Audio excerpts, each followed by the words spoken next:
The victim officers involved in the shooting are a 14-year veteran of the Tempe Police Department and an officer with 4 years of local law enforcement experience.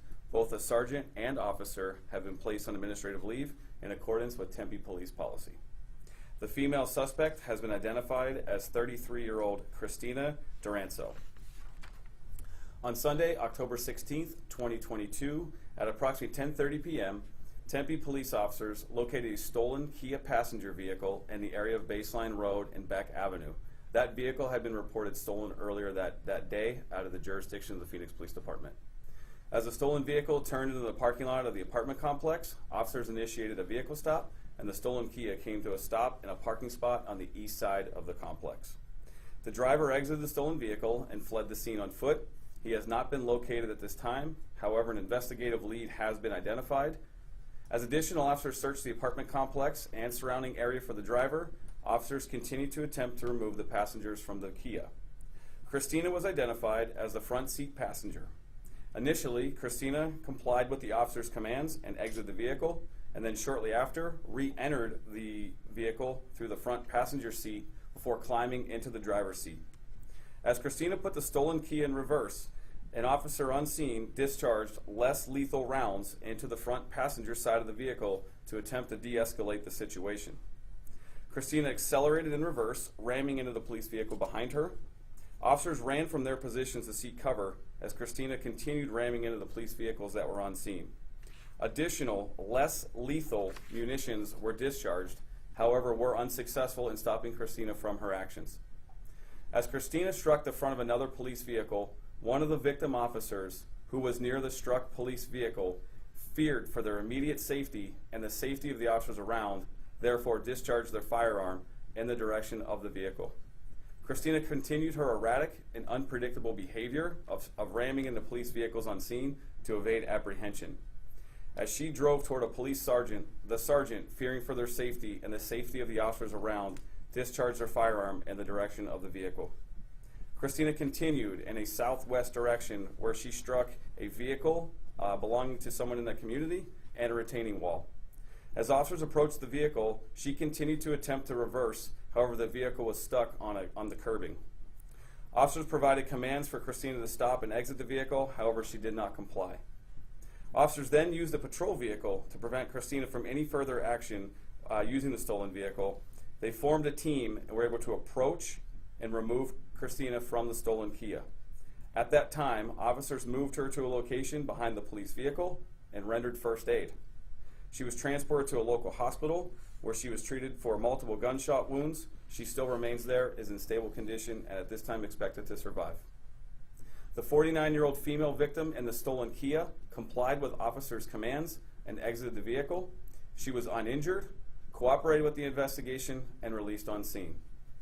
This incident was a dynamic, rapidly evolving, and fluid event in which Christina made it clear she was going to make every attempt to evade arrest, disregarding the safety of the officers and the community. Based on the totality of this entire incident, Tempe police detectives responded and are conducting a criminal investigation. Personnel with the Maricopa County Attorney's Office responded, and upon conclusion of the criminal investigation, will be provided a copy for their review. Additionally, an administrative investigation is being conducted, and those reports will all be available at the conclusion of the investigations. Since this incident, we learned Christina was involved in a similar incident on October 1st, 2022, where she was contacted by the Gilbert Police Department driving a stolen vehicle. During that incident, she was reported to have rammed several Gilbert police vehicles. Please direct any inquiries reference that incident to the Gilbert Police Department. We appreciate your attendance to this press conference. We provide additional information, including BWC body-worn camera and reports as they become available. As a reminder, all of our policies are forward-facing and are available on our website, www.tempe.gov/police. Should anyone have any information pertaining to this incident, please contact our Tempe Police Department's non-emergency line at 480-350-8311, and I will field any potential questions you have. Yes? How many people were in the vehicle initially? So there were a total of 3 people: the driver that bailed, Christina, and a 49-year-old female passenger. Okay. And was the female passenger in the vehicle during the ramming? Yes. And they were not injured? Correct.